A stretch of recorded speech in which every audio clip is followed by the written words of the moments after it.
right, we are at Fantastic Sam's, and we are here with the fantastic Tumua Tuinei. How's it going? Thanks for having me, Steven. Well, thanks for coming on here to Appreciate Size it. Matters. Yeah. We're in my this is actually where my mom works, Fantastic Sam's. Yeah. It's my first time here too, so really? I usually don't let her cut my hair, but hopefully today I'm just gonna chance them, see how it is. One thing I wonder, how come all hair cutting places are all like Fantastic or Super or Great Clips or named after Paul? It's part of the advertising. They Really? gotta have that motivational. You ever tried cutting hair? No, I never tried. Actually, I did one time back in Punahou. My friend asked to cut his hair, and yeah, I was like, oh, if my mom can do them, I can do them too. How'd it turn out? It was not so well. You can come down. So this is my mom, Mrs. T, huh? Yeah. She's So ready to cut my hair? Yes. Okay. What? This is the first time she's done it in a while? First time in 8 years. She doesn't trust me. I have a different barber, but I just could try it out today. You have a different barber. I have a different barber. The Vietnamese shops. Uh-huh. Because they have the straight razor. They know their things. But we'll see. We'll see if she improved in the past 8 years.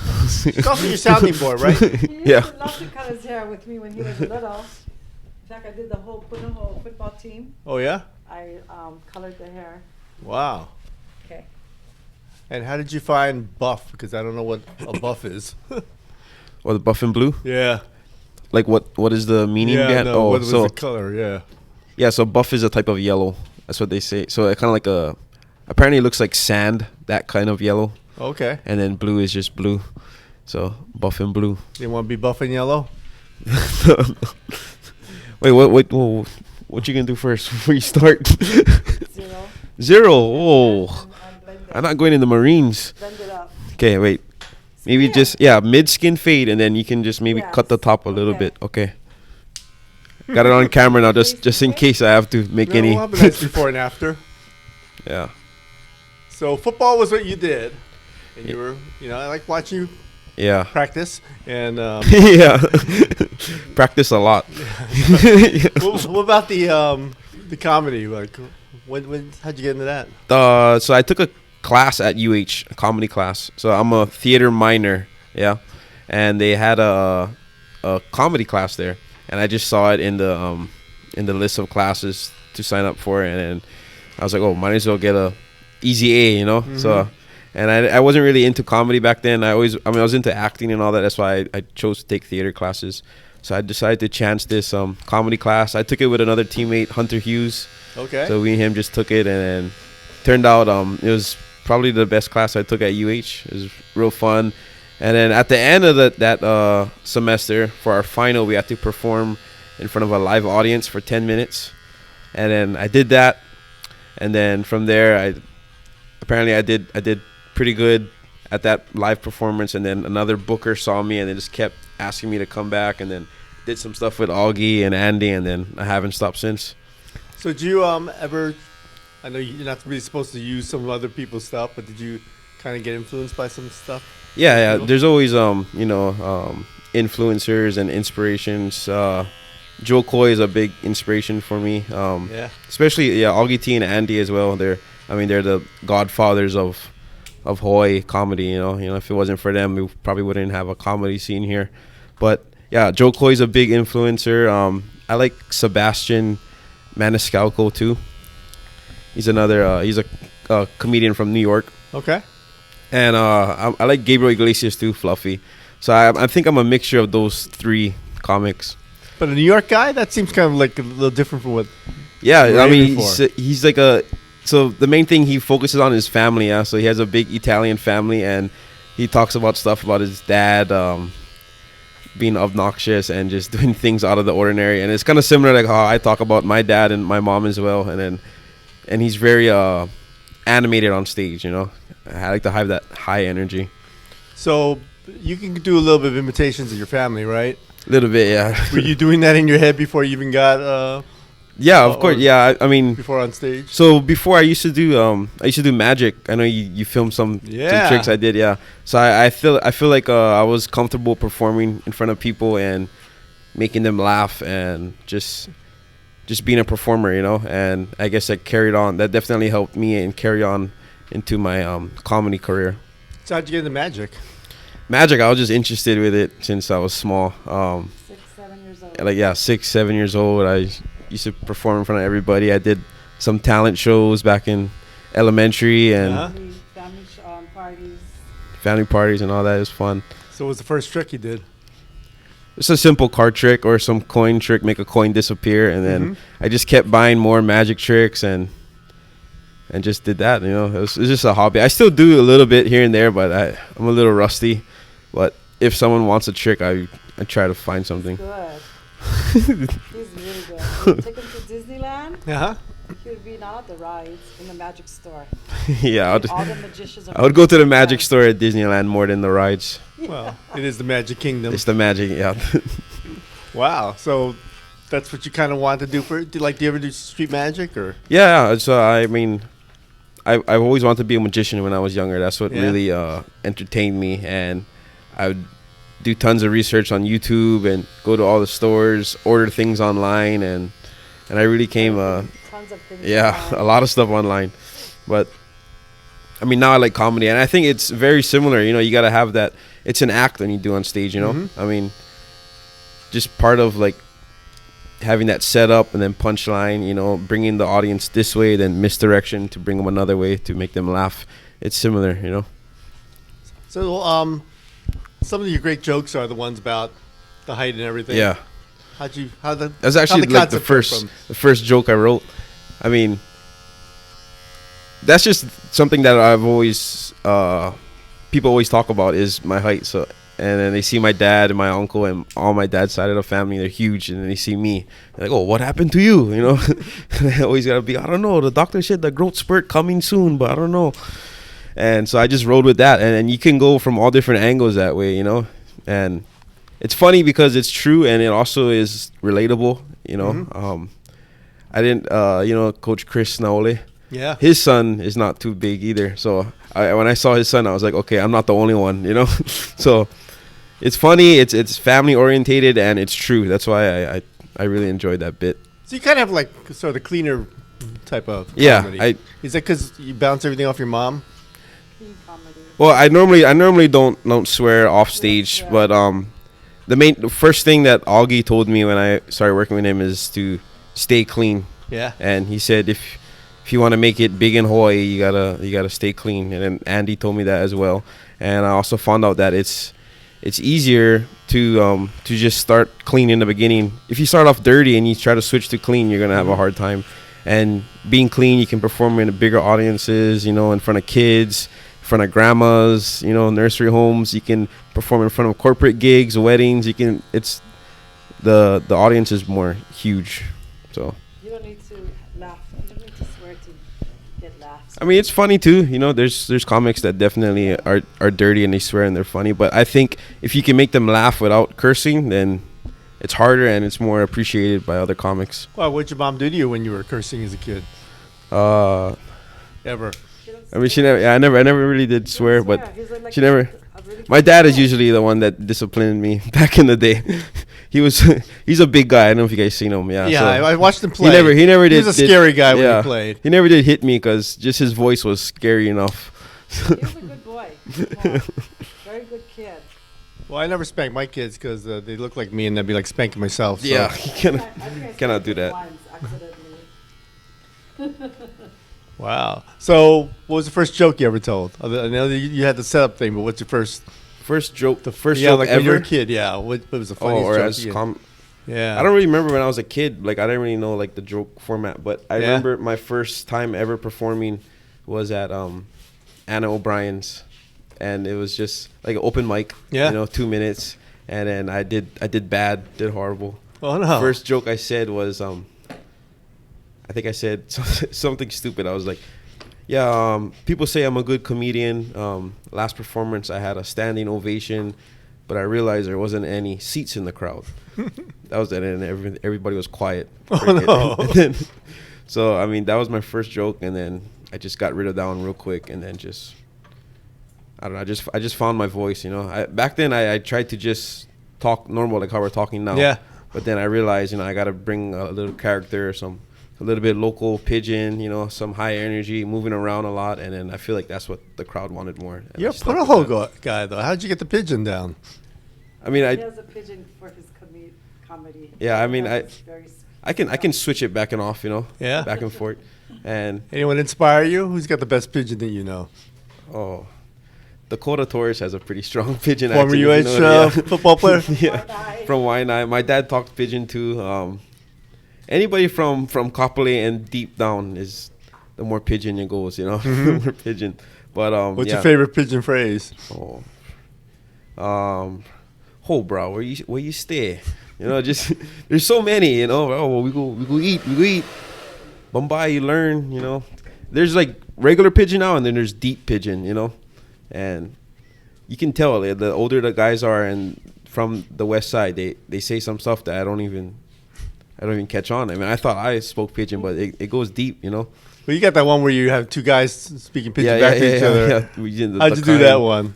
Give a little sample of that? Yeah, so basically I teach. So I have a lot of white audiences in Yeah. the crowd, and sometimes the jokes I say they don't catch on. They just look at me like I'm like on math problem. They just they look at me like, whoa, is this guy speaking English or not? So I tell them, I'm like, oh, you just gotta speak pigeon. If you want to speak pigeon, just say the word the kind and the word can.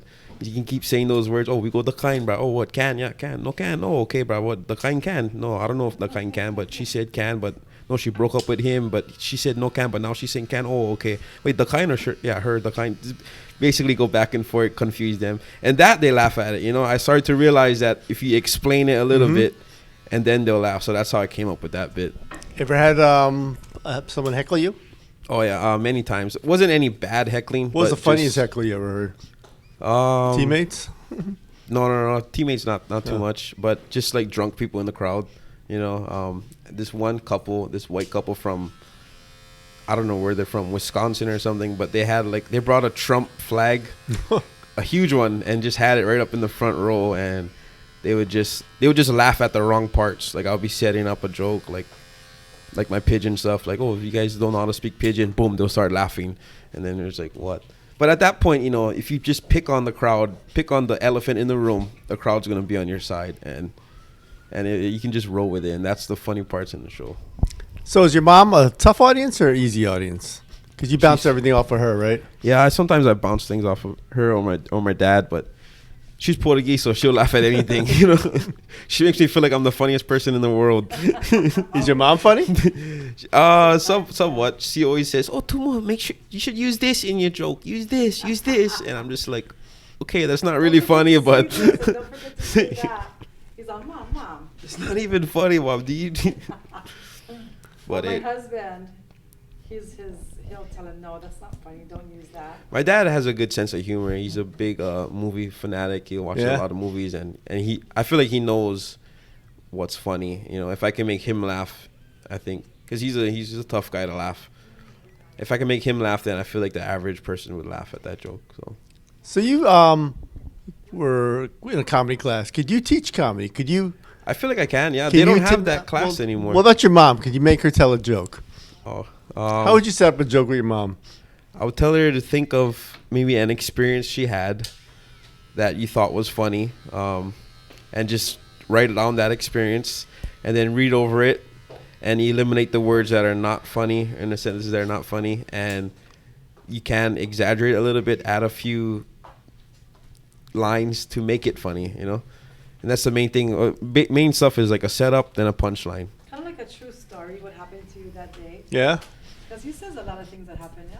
Yeah, most of the things that happen is true, to an exaggerated point, But that's how I would tell her. And just for anybody that's trying comedy, yeah, just write down stuff and experience you had, or what do you think is funny, and then find out why it's funny.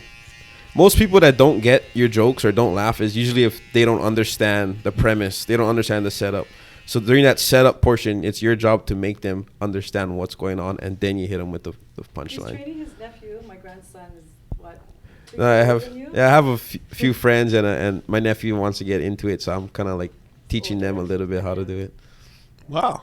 So you'd be like how Bruno Mars was like the youngest Elvis impersonator. He'd be the youngest comedian. I guess so. Yeah. Well, my nephew's actually older than me. So Oh. yeah. Hawaii. That's how we are in Hawaii. Yeah, the nephew's older than the uncle. You heard the joke about his sister, right? With all the kids. It's true. Really? Yeah, she does have 9 kids. 9 yeah. kids. You've From not- 11 different guys. She does have 9 kids though. 9 Yeah, kids? 9 kids. What kind of names? Did you run out of names? What is it? Keanu, Ikaika, Kaimana, Tevai, Taimani. Wait, I haven't heard one junior boy yet. Yeah, no junior boy. Makana, Makoa, Kavena, Kavena, and Trinity. Wow. 6 boys, 3 girls. Yeah. So 2 of them is twins. Yeah. Makana and Makoa. But we said should have named one junior and junior boy. Yeah, 9 kids. And she still never get married yet, yeah? No. No, not yet. So for you, when you go on go on stage, what's that like? What do you go through? I get nervous before. I mean, Do you I walk feel around the crowd a little, just kind of see who you can be? before I go on stage. Yeah. Yeah, I try to like look at the crowd and see, because I usually have comics go on before me in my headlining shows, and I see what they laugh at and what are they reacting at. Like, do they like this kind of jokes? Do they not that kind of jokes? I look who's not laughing in the crowd and who's laughing. Usually the guys who are not laughing, I try to pick on them early and just get them to feel comfortable and laugh. And usually the crowd likes that. What I'm working on now is more crowd work participation and basically just talking to people in the crowd and just throwing out stuff that happens back at me. And the crowd seems to like that because it looks spontaneous, and that's what they like. You know, it's tough. With a singer, you can sing the same song over and over. Yeah. Comedian, you kind of have to keep changing it up all the time. You gotta keep changing it up. What was that? That's true. You could just skin fade, make it skin over here. You want it all skin? Yeah. Only in mid, yeah. That's all right.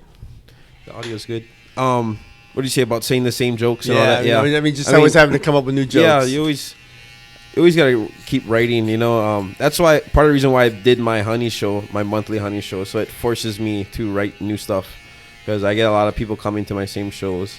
And my goal is to have maybe like 15 minutes of new stuff every month, 10 to 15 minutes, and I try to like weave it into some of the old jokes, and then at that point I'm slowly getting rid of the jokes and keep recycling. Well, that's good because you Yeah. don't want to be like Justin Bieber, have people sing along. Yeah. I mean, but they some of them like that too. I do some shows and they're like, "Oh, why you never say the McDonald's joke or like that?" And I was like, "Oh, that joke's old already." But if they want it, I'll give it to them.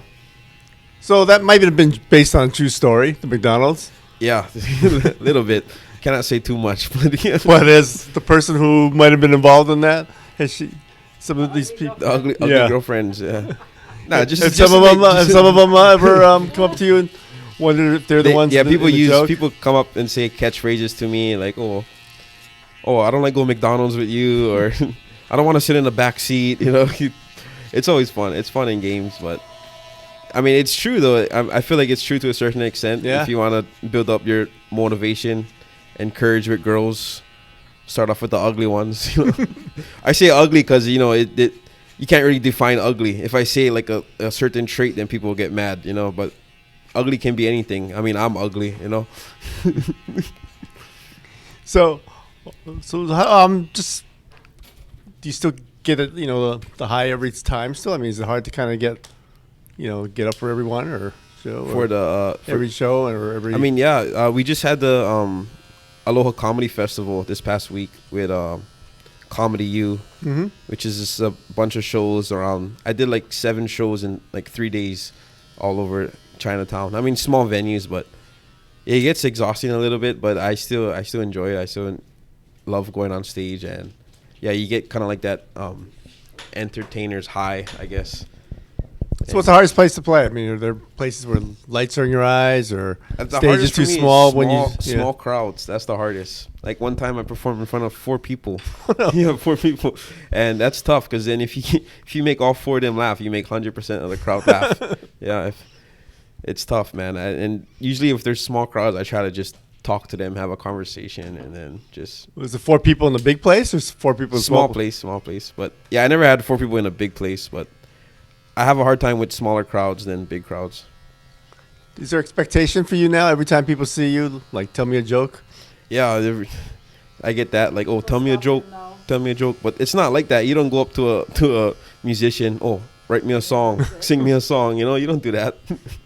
But because it's not like, oh, why did the chicken cross the road? It's more of a conversation thing, and you just gradually flow into it. But yeah, I get that a lot. People come up to me and say, oh, tell me a joke. You're a comedian. But I try to just make them laugh. Did you pronounce your name right? Yeah, there's some people mispronounce my name, but they're getting there. Tumua, Tumor. Do you have a go-to joke if people say, tell me a joke? What was that? Do you have a go-to joke if somebody says, hey, tell me a joke? Oh, not really. No, I just try to I tell them, oh, you guys got to pay for that or something. I make a little line right there. I tell them, oh, come to my next show. You know, I try to make them laugh in the moment. Mm-hmm. Is it hard to be serious when people expect so much out of you? I never really had that happen to me yet, but because I only started doing comedy in college, right? And I would do presentations like that, but no one knew that I was a comedian back then. But I feel like now, if I was still in college and I would do like a presentation or something in class, they would probably expect me to be funny or not be serious, you know, or not take me as serious. But that's actually an interesting question. But I never had that happen to me. Did you ever have stage fright? Like Yeah, even growing up, or yeah, I get nervous before I go on stage. I feel like it's good to be nervous, you know. This one comic told me that point where you don't get nervous is when you mess up, you know. A cool story is Sebastian Maniscalco, that New York comic. Yeah. He'd been on the Jimmy Fallon Tonight Show about 5 times, and his 5th time he was about to perform on there, he wasn't nervous at all. He said he was just relaxing, you know, eating the snacks inside the green room, and wasn't even nervous at all. Then he went on stage, performed in front of the live television, and he completely went blank for 13 seconds. Didn't say a word.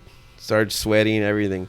And that's just his main thing he told us in his book and on his podcast, is that always don't take any show lightly. It's good to be nervous because it makes you alert, you know, and it gets you ready. So I always get nervous before every show. Maybe not as much as before when I first started, but it's still there. I like to be nervous. So what gets you to lose? The first laugh or the first laugh? Yeah. If I go on stage, tell the first joke and no one laughs, then I'm like, oh, this is gonna be a long show. Yeah.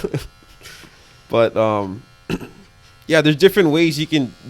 I'm starting to realize that there's different routes you can take on stage. If they don't laugh the first joke, you can make a joke about them not laughing, you know, and then that would loosen them up a little bit. But definitely the first laugh eases me out.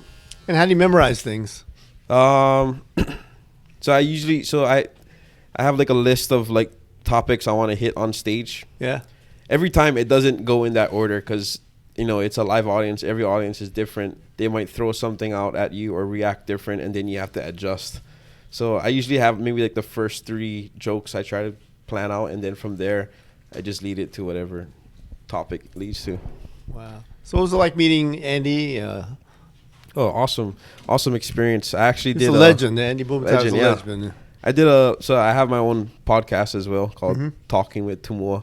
He was one of my guests on my podcast, and I basically just like picked his brain for like a good hour and a half, and he gave me some good tips, and it's just amazing how he pursued his dream in Hawaii and made it up there on top, and even branched out to the mainland and tried some stuff there, and he's still going strong today. You know, he's a wonderful guy, a wonderful inspiration.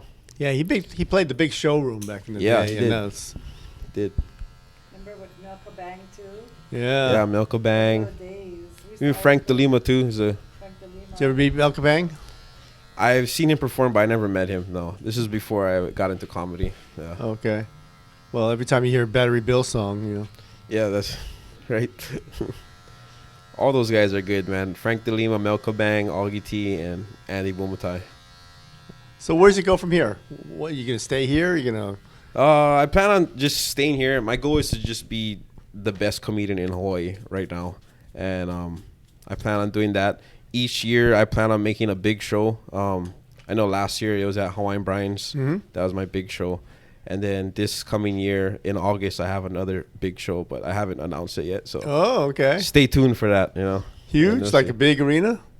Yeah, we'll see when I announce it. I gotta get the confirmation first, and then I could release it to the public. Wow. What does it take to do that then? I mean, you got to prepare. Yeah, I gotta prepare. So part of the reason why I was doing my monthly shows at Honey's Restaurant is to change up my act. So when August comes, I'll probably have a whole new, different act than how I had at Hawaiian Brian's. So you're kind of like a UFC fighter. You're kind of training. Yeah, the small shows, training, trying out new stuff, filling out the crowds, getting more comfortable, and then each year I'll have a big show. And then so where are your testing grounds? Where do you work out stuff? With Comedy U, with Jose Dynamite and Okay. Patrick Tyrell, they have this comedy scene in downtown. So like Anna O'Brien's, O'Toole's, Hawaiian Brian's, they have shows there every week. They have a few shows every month at Hawaiian Brian's, and I just test out new stuff there. It's small crowds, you know, different variety of crowds too. Local people, white people, and that's the best. You got to be open to all audiences, and that's usually where I work out, I guess. Well, you work out at home too, right? Yeah. I test some stuff out with my parents, and if they like it, then I bring it onto the stage.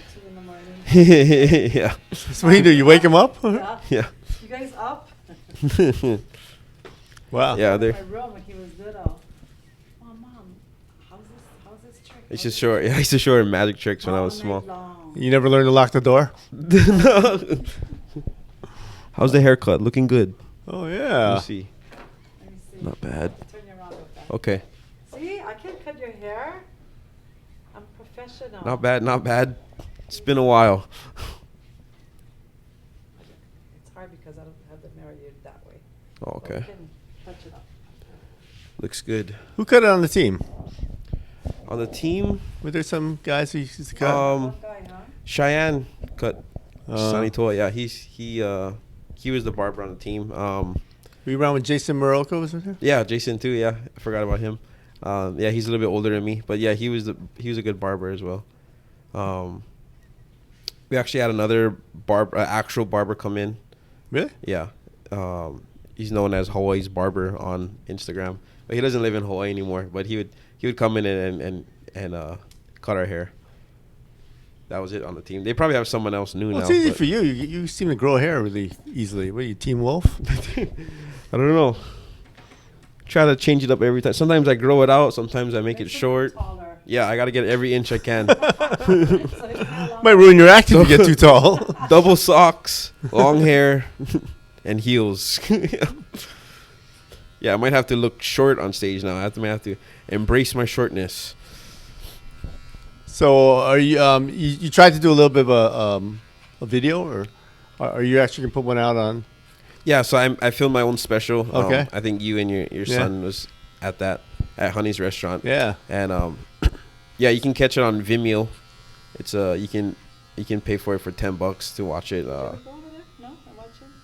Yeah. He was there at the filming. I could do that. Yeah. I don't know how to. And go I on plan Vimeo. on submitting it for the Hoku Awards. Hopefully that turns out okay. For this Yeah. coming year.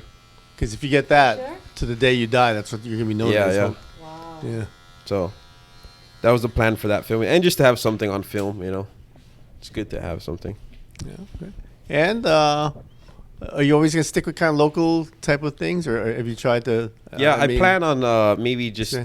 testing the waters out in Los Angeles Yeah. a few times. Just I gotta write like a mainland set, you know, like instead of because I use a lot of pigeon on stage. I'm probably gonna try cut that and just Talk slower. go into a mainland, like how mainland comics go, but still have that local background, you know. Only when I perform up there, but we'll just see how it does. But right now, I plan on staying in Hawaii and just Call it the Holly working Show. in Hawaii. Yeah. Well, what's not laughing is that's a nice haircut. Oh, there you go. Mom did a good job. Thank you. Well, thank you for joining us. Oh, no problem. Appreciate it Thank so you much. for coming out. Thank you. You've done great, and yeah, How much does this cost? Free. $20. $20. Oh my gosh. you didn't even get the shampoo. Yeah, I know. Shampoo. My other barber charged cheaper. Well, thank you very much. $20 over here, fantastic. And if you like this, what do you got to do? Subscribe, comment, and turn on the post notifications. All right. Yeah. Thanks for joining Support us. Steven. What is it called? Size Matters? Size matters. Size Matters. There you go. Thank Thanks, you. Steven. Appreciate it. Aloha.